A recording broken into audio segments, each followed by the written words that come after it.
It's the mid-1800s. A mysterious disease is sweeping through cities. People are terrified, and doctors are, well, mostly just arguing with each other. And in the middle of all this chaos, an unlikely suspect is accused of mass murder.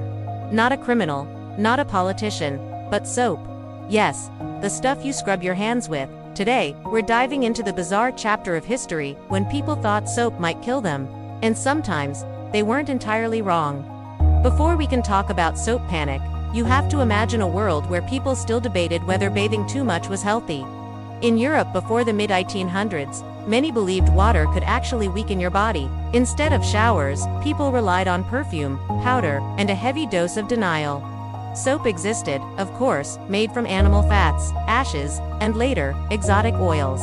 But it wasn't always the dainty, lavender-scented bar we know today. Early soap could be harsh, smelly, and, if you were unlucky, slightly corrosive.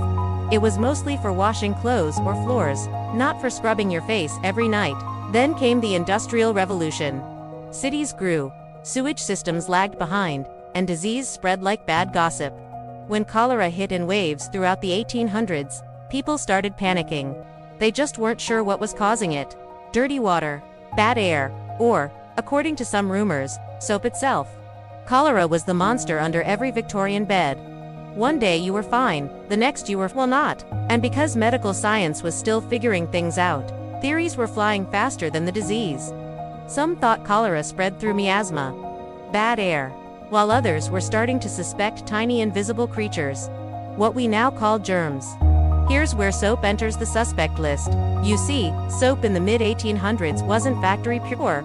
It was often made in big vats, in questionable workshops, with ingredients that, let's say, weren't always fresh. Some even used waste from tanneries or slaughterhouses. And when soap was imported, like the fancy stuff from overseas, it sometimes traveled in damp, dirty conditions. To a nervous public, it seemed possible that soap might carry disease right into their homes.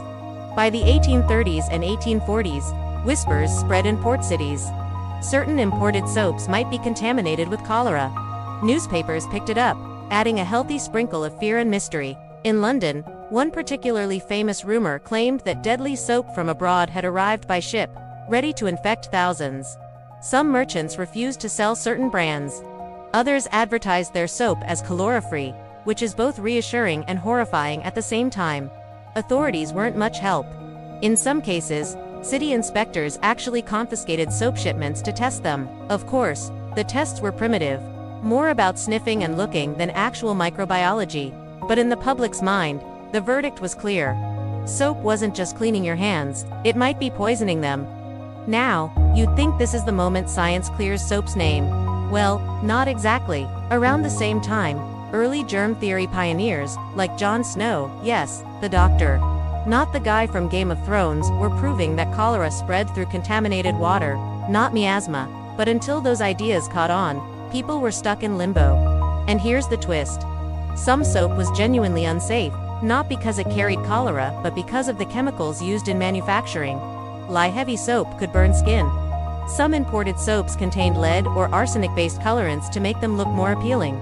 So, while soap wasn't giving people cholera, it could still make you sick in other charming ways. This mix of half-truths and bad timing kept the panic alive. If there's one thing history teaches us, it's that a good panic is also a good business opportunity. Soap makers who could prove their products were safe suddenly had a golden marketing hook. Ads appeared boasting pure, doctor-approved, or hygienically prepared soap.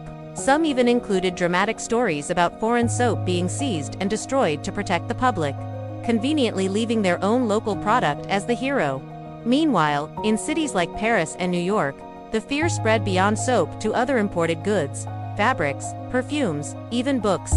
The underlying theme was the same. If it came from somewhere far away, it might carry death in disguise. By the late 19th century, germ theory finally won the argument. Once people understood that cholera came from contaminated water, not bars of soap, the hysteria slowly fizzled out. Ironically, soap then became one of the great heroes of public health. Governments promoted hand washing, schools taught hygiene, and companies like Pears and Lever Brothers built entire empires on the idea that cleanliness could save lives. But the ghost of the soap panic lingered. Even into the 20th century, you'd occasionally see fears resurface. during wartime shortages, during influenza outbreaks, or whenever a mysterious illness appeared. Humans, it seems, are really good at blaming the wrong thing first. Looking back, the soap panic is both funny and a little sobering. On one hand, it's absurd to think that people once feared the very thing we now use to prevent disease. On the other, it's a reminder of how fear fills in the gaps when science is still catching up. Without clear answers, rumors rush in like water into a leaky ship, and they can stick around long after the facts have changed. It also shows how industries can flip a crisis into an opportunity. Today, companies put antibacterial on labels the way Victorian soap makers stamped cholera-free. The wording changes, but the psychology stays the same. And so ends the tale of the time when soap, humble, bubbly, life-saving soap, was accused of mass murder. It survived the scandal, reinvented itself, and went on to become a public health superstar, which is more than you can say for most things accused in the 1800s. If you enjoyed this scrub through history, give this video a like, share it with a friend, and subscribe for more strange but true stories. And remember, no matter what century you're in, wash your hands.